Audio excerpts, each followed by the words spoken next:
How do you get the opportunity to take all those pictures of sports cars on your Instagram? Oh yeah. That's a great question. I didn't know you guys went to well, I knew you have my photography page, but yeah, I'm a sleuth. I be sleuthing. So a lot of the time I love cars. And I just go to a lot of car shows. So there's around where I live, there's Cars and Coffee every Sunday, about 15 minutes from me. I go there with my friend to his hometown, and I'll take pictures of the cars there. And then I have another friend who does photography a little bit more seriously than me, and he gets endorsements from, you know, Lamborghini and Ferrari, and so he's like, hey Jake, I'm going to this exclusive event, you want to tag along? And I'll pick him up, we'll head there. I get to go into the dealerships and sit in the cars and take pictures. Oh my fucking god, I feel very privileged to be able to do that kind of thing. That's like sick. Jesus. Yeah, it's so great. Cool. I could tell it's awesome. And then he tried to break up with me on New Year's, and he tried to break up with me on Christmas. Oh my goodness, what? Tried, meaning She didn't let him. I'm sorry, but she's real. She's real. Doesn't necessarily mean that. Alright, let me pull up the next. Okay, here's the next video, everybody. We're in the talking stage and you're Wait, still what? So is this dating Okay. If we're in the talking stage and you're still talking to other people and still exploring your options and just doing your thing, that's completely fine. We're not dating. You don't owe me anything. Just don't expect to be taken serious though. And I know someone's gonna say, well, how's that fair to them if you guys haven't talked about being exclusive? That's the thing though.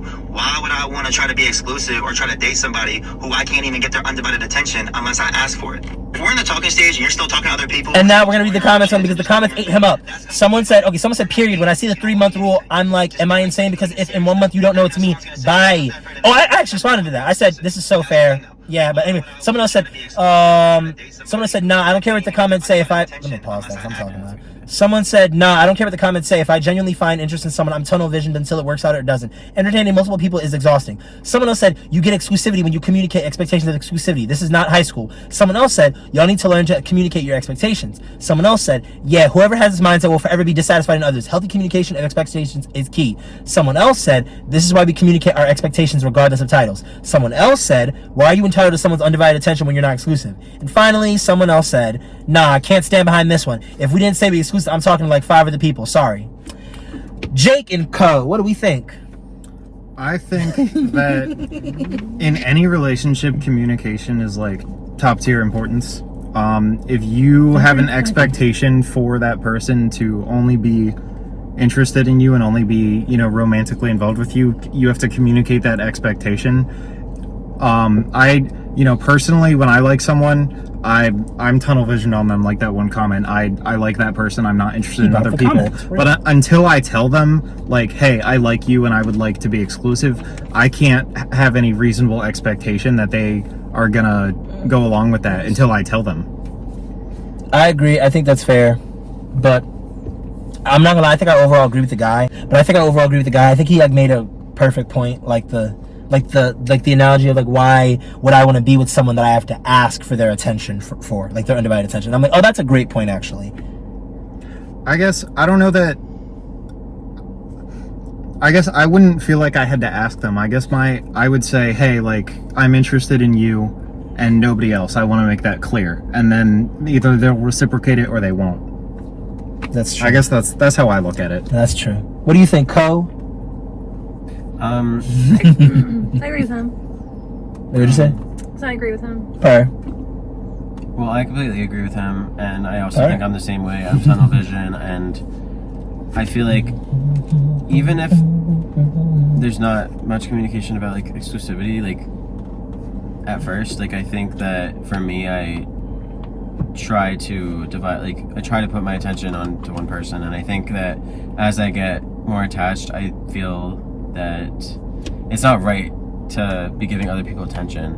Yes. Like I have morals, like, and they're not changing, and it's like I wouldn't want to disrespect someone or their time or like their energy because they're giving something to me and I'm giving something to them. So it's like I want us to be all in together, not like with anyone else. I agree completely.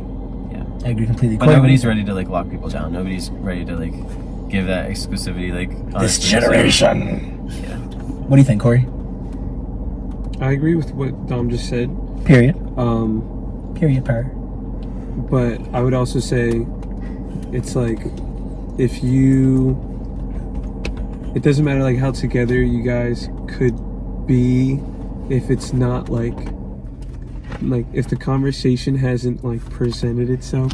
You can like move however you want, because like it's like really your life, and if you really think ruining what you got is worth it, then I say go for it. But like, you would know, you know what I'm saying? I feel like with what you were saying, you get committed to someone and you're like, you see the mutual respect, so you don't want to ruin that. And it's like you have that respect for them, Right. so then it's like, I don't know, guys, I'm fried. I'm trying to. No, you're I was gonna say you look like you're feeling. Bye. Yeah, they're so sick. Yeah. It's like Hey, it's Corey, really bring up your to head you in. end of the day. It's really up to you. Like end of the day, if you want to like, you'll know. You'll know if you'll be like, maybe you thought you were happy, then out of nowhere something else happens, and then you like have to make that decision. But That's real. pride. That's real. Okay, that's real. Okay, Jake, I was gonna ask you, is scheduling hard for your band, or like you guys are just so like in sync that it's like, okay, we're doing this on this day, we're doing that on that day, boom. At first, when we started the band, we were like, hey, we need to pick one day every week, practice, be consistent. And we kind of all put our schedules out, and we were like, all right, well, we're all free Wednesday and Sunday from this hour to this hour. So every Wednesday we'll do practice from 6 p.m. to, 9 or 10, whenever. We don't want to break the sound ordinance. I have some neighbors who go to bed early. I try to respect that. But, and then Sundays we keep them clear, if we're going to do something, I'll let them know, hey, we'll come to my house, we'll record. But it hasn't been difficult for us to schedule stuff for the most part. That makes sense. That's based. I love a good seamless machine. Rock. What's up? It's hot here. Please help. All right, turn it back on. Thanks. I only don't like to have it on because it'd be loud in the videos, yeah. but no, it's fine. No, you're good. Don't worry. Everyone just talk louder. See? Is Corey up? What's your best Rowan advice for a freshman? Best run advice for a freshman? Oh, please be good, because like, you know how you be the YouTube videos, I'm not gonna lie, the YouTube videos be lying. Like for Rutgers at least, we'll have like people make the videos like best advice for like freshmen, and then it's all like the general advice, and it's like, no, you need to give good, like give them the, like let them know about the experience. Like, you need to give them, like hit it specifically. Don't just say, oh, make sure you go to your classes during the first week. Obviously. But yeah, go ahead. My biggest piece of advice is, all right, I think I have two pieces of advice, and the biggest one is get on top of early as far as parking or anything you need to take care of online or talk to some kind of department, because Rowan is the single most disorganized ever. They will take forever to get back to you. They will not help you out. You need to be on top of your if you want your anything to be accommodated for. I called the Rowan parking department to be able to park in the parking garage where I'm living, and it's been 3 days and they haven't gotten back to me or anything. I don't know whether they're backed up or they don't feel like talking to me, but Rowan, just every department is really disorganized, other than maybe like advising. Their advising department is great. I would say the opposite, because when I was here, I'm sorry, it's not about me, but when I was here, the advisors told me to go into film because I wasn't good enough to get into music because of my GPA, but like they literally misled me, and then I failed really, really bad. The music major advisor is great. She's fantastic. Reaches out, I'd say months before you even need to register to set up meetings with people. As it should be. I'm sure there's some good advisors, but like the main ones aren't. They're like they don't know what they're doing. They're kind of like, some of them are adjunct too. They're not even like here. Oh wow. That's funny. That's how Rutgers is. Like Rutgers is like, okay, advising is, well, I guess for the art school, advising is a little shaky. I'm pretty sure. Wait, I don't know if I'm right. I think because, but like when I was here though, it was like also during COVID, so it might have been. Oh yeah, that's gonna related to that, but I don't know. I feel that. Next. That was good advice. Jake. Oh good, yeah. good So advice. I guess my second piece of advice is, not every professor is gonna be your favorite person. But you definitely want to at least try to be friendly with them, because they have a lot of discretion about your grade. And so, if you're nice and, cordial to your professors, you say, like, have a nice one on the way out of the classroom, and, have a cordial relationship with them, they're a lot more likely to be lenient with your grades, and they have a lot of discretion your final grade and passing and failing you. And I've had some classes where I've missed a few more classes than I should have, and I haven't turned in a lot of work that I should have, and I still ended up passing when I should have not passed, just because I was, you know, polite to the professors and they kind of helped me out a little bit. And so I would say, you know, get over yourself. Don't be that kid who ignores the professors and walks out and is like, I'm over it. You know, say hi, ask how they're doing. Just, it takes 5 seconds to be nice to them. They're people too. They deal with a million kids that are rude to them. Be one of the ones who's not, and they'll help you out. I agree. I really agree with that, especially the professor thing. Like, it's really good to like try to get a relationship with them, especially because, like, you know, next thing you know, you might be like trying to get like an internship or something, or it's like you need a job, and it's like sometimes those Indeed applications do not matter. You need to know somebody, so then your professor could actually be like, oh yeah, I can get you a job. Somebody has to write those letters of recommendation. That part. Oh, Dom, were you gonna ask something now? Yeah. Bet. If you weren't going to go to Rowan, where would you go? Didn't we do this one? Yeah, we already did that sorry. No, he didn't pay attention. Well, I feel like the answer is going to be no, but do you think as a musician you are a whore? Oh, you're wrong. I think I am a whore as a musician. Oh, okay. Period. The Absolutely. way he's beating stereotypes, I don't know. Absolutely, musicians are nowadays, especially, way more than before. I mean, it's in the nature of the industry now, where you kind of just have to put yourself out to TikTok and Instagram and hop on this. I was That kind of. Oh, I'm like, oh, you and your girlfriend are like poly? I support. Oh, no. Is that what? Did you mean literally? Yeah. Like, I'm like, but like, you know, I don't discriminate. Poly people, like, you know, per. I Oh don't, no, you know. no, I'm monogamous. Okay. I was like, oh, you know, per. Okay, this person says, in America, if you are not an individualist. Oh, I gotta fix that. Okay. Yeah, but it's not your fault, it's system. The Gooch person said, in America, if you're not an individual. Dang, why can't I say the word? In America, if you're not an individualistic sociopath, you're a minority and made to feel like there's something wrong with you for having a soul. I have felt this way my entire adult life. It's just in overdrive now.